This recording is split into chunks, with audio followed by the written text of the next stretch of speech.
Dachepalli rural మండలం పంచాయతీ ప్రజల తరపున గురజాల గౌరవ శాసనసభ్యులు ఎరపనేని శ్రీనివాసరావుకి మరియు పల్నాడు జిల్లా పార్లమెంటు సభ్యులు లావు శ్రీకృష్ణదేవరాయలకి విన్నపం.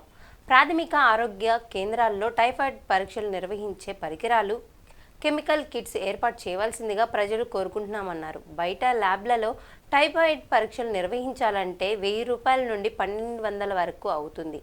పేద మధ్యతరగతి వర్గాల మీద ఆర్థిక భారం అవుతుంది. కావున సమస్య తీవ్రత దృష్ట్యా ప్రభుత్వంతో మాట్లాడి ఈ సమస్య తీర్చవలసిందిగా ప్రార్థిస్తున్నామన్నారు.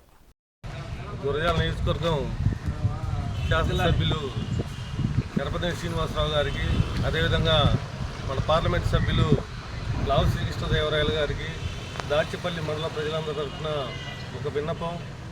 ఈ మధ్యకాలంలో వాతావరణ ప్రభావం దృష్ట్యా ప్రతి గ్రామంలో కూడా విష జ్వరాలు, మలేరియా, టైఫాయిడ్, డెంగ్యూ జ్వరాలు విపరీతంగా ప్రతి ఇంటిని కూడా చుట్టుముట్టి ఇబ్బంది పెడతా ఉన్నాయి. కానీ దీని ధర్మిలా అర్బన్ పిఎస్సిల్లో టైఫాయిడ్ టెస్టులు చేసుకోవడానికి ఉన్నవిలే కానీ కెమికల్ కిట్లు లేవంటున్నారు. అదేవిధంగా రూరల్ ప్రాథమిక కేంద్రాల్లో అసలుకి టైఫాయిడ్ పరీక్షలు నిర్వహించడానికే ఆ పరికరాలు లేవు అని చెప్పి అంటున్నారు.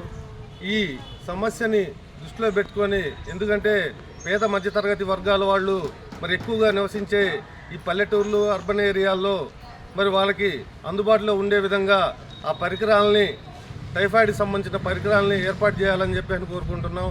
ప్రాథమిక ఆరోగ్య కేంద్రాల్లో మలేరియా, డెంగ్యూ అయితే ఉందిలే కానీ పరీక్షలు నిర్వహించడానికి, టైఫాయిడ్ పరీక్షని నిర్వహించడానికి పరికరాలు కానీ ఆ కెమికల్ కిట్స్ కానీ ఈ పల్నాడు ప్రాంతంలో లేవని చెప్పి చెప్తా ఉన్నారు.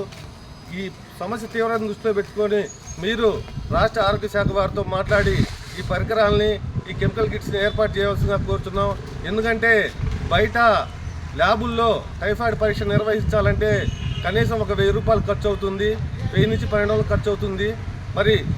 పేద మధ్య తరగతి వర్గాలు ప్రతి ఇంట్లో 2-3 వస్తున్నాయి కాబట్టి ఈ ఆర్థిక భారాన్ని తట్టుకోలేకపోతున్నారు. దయచేసి మీరు ఈ ప్రజలందరి పట్ల దయ ఉంచి మీరు ఈ పరికరాలని, అదేవిధంగా కెమికల్ కిట్స్ని ఏర్పాటు చేయాలని చెప్పని దాచేపల్లి మండల అర్బన్ ప్రజల తరఫున మీ అందరికీ హృదయపూర్వక నమస్కారం తెలియజేసుకుంటున్నాము.